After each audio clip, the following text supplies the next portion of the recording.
Shalom, selamat berjumpa kembali dalam program Berita Selamat Jari Dumah bagi kita pada hari ini Rabu tanggal 24 April 2024 bersama dengan saya Pendeta Rutnawati yang saat ini melayani di Resort GKI Pontianak.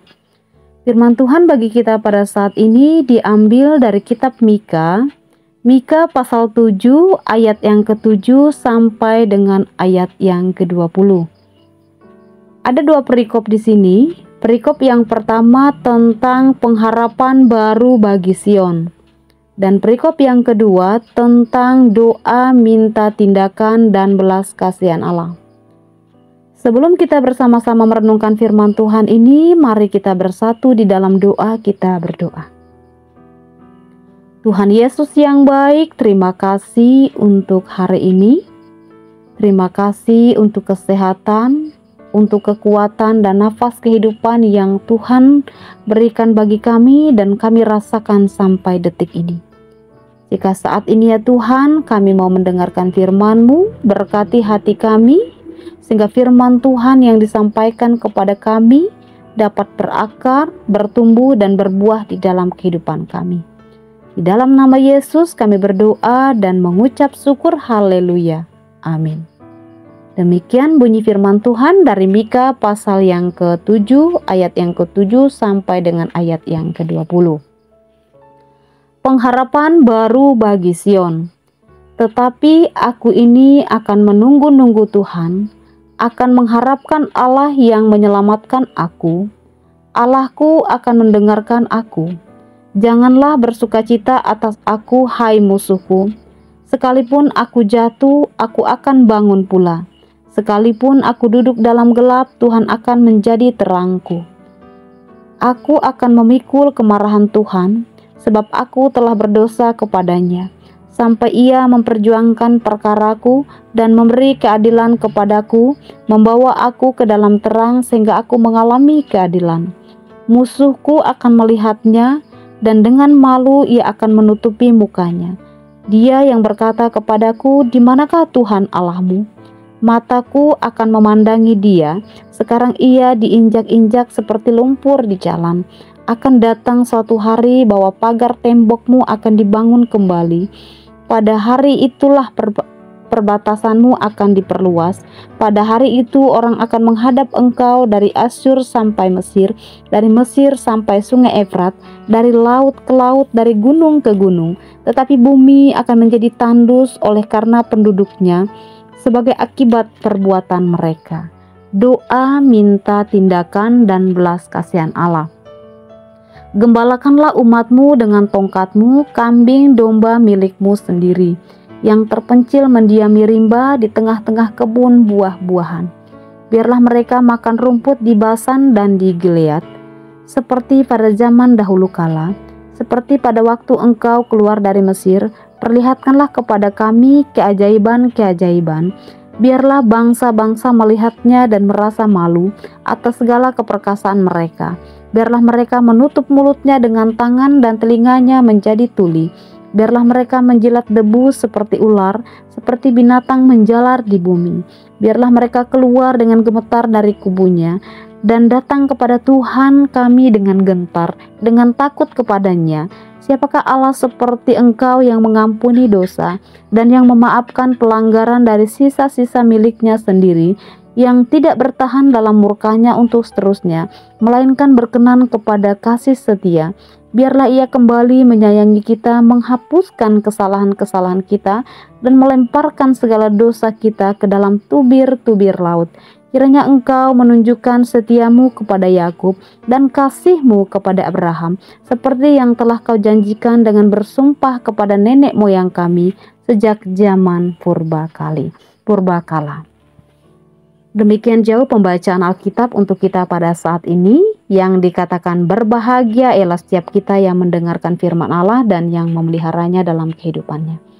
Bapak, Ibu, Saudara-saudari yang terkasih dalam Tuhan Yesus, firman Tuhan kita pada saat ini dengan tema yaitu doa dan pengharapan.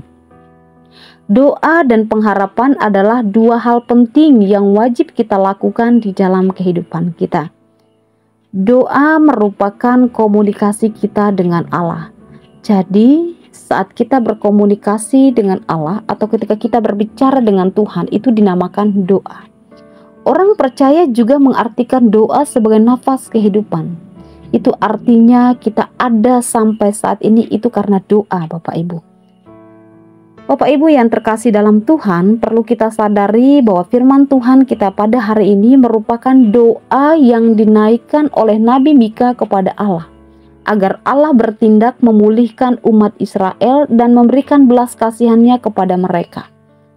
Beratnya kehidupan yang dialami oleh umat Israel ketika mereka undur dari hadapan Allah, mereka harus mengalami kehancuran karena datangnya serbuan dari bangsa Asyur, yang mengindikasikan kejatuhan Yerusalem ke tangan bangsa Asyur, dan itu dapat kita lihat dalam Mika pasal yang ke-7 ayat yang ke-12. Mika menyadari bahwa apa yang dialami oleh umat Israel itu disebabkan oleh dosa dan kesalahan yang mereka perbuat sendiri, di mana mereka tidak lagi setia kepada Allah dan hidup penuh dengan kesombongan dan keangkuhan, sehingga Allah harus menghukum mereka. Bapak Ibu yang terkasih dalam Tuhan, dalam situasi inilah firman Tuhan datang kepada Mika. Mika ini adalah seorang yang berasal dari daerah Moreshet Gad, suatu desa kecil di sebelah selatan Yehuda. Mika diutus untuk menyampaikan nubuat apa yang terjadi pada umat Israel, dan ada pengharapan baru bagi mereka jikalau mereka hidup dalam pertobatan, karena Allah akan memulihkan umatnya. Dan hal itu dapat kita lihat di dalam ayat yang ke-15 dan ayat yang ke-17. Dikatakan bahwa Allah akan bertindak membungkamkan dan menggentarkan musuh-musuh mereka, dan Allah akan memimpin mereka seperti mereka keluar dari tanah Mesir. Seperti itu juga Allah akan memimpin dan membebaskan mereka dari penderitaan. Dan itu janji Allah bagi umat Israel, Bapak Ibu. Nah, Bapak Ibu Saudara yang dikasih dalam Tuhan, lalu apa pentingnya firman Tuhan ini untuk kehidupan kita pada saat ini? Ada beberapa pembelajaran berharga yang dapat kita ambil, kita aplikasikan dalam kehidupan kita.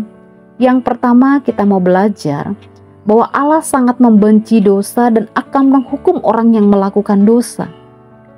Namun, Allah juga adalah Allah yang penuh kasih. Ia akan mengampuni orang yang mau mengaku dosanya dan hidup dalam pertobatan sebagai anak-anak Allah. Jadi kita patut bersyukur karena kita mempunyai Allah yang sangat baik, Allah yang adil, dan Allah yang penuh kasih. Yang kedua, kita mau belajar, apapun keadaan yang Bapak Ibu Saudara alami saat ini, kita sampaikan kepada Tuhan Yesus melalui doa dan permohonan kita. Karena kita percaya hanya Allah saja yang sanggup menolong kita, dan Allah selalu ada bagi orang yang terus berharap dan mengandalkan Tuhan di dalam hidupnya. Bapak Ibu Saudara, dua hal penting ini tentu yang menjadi pembelajaran bagi kita, dan semoga apa yang disampaikan kepada kita melalui firman Tuhan saat ini, sekalipun singkat dan terbatas adanya, tetapi boleh memberkati kita semua. Amin. Buat firman Tuhan, mari kita berdoa. Bapa, terima kasih untuk firman Tuhan yang telah diperdengarkan kepada kami pada saat ini.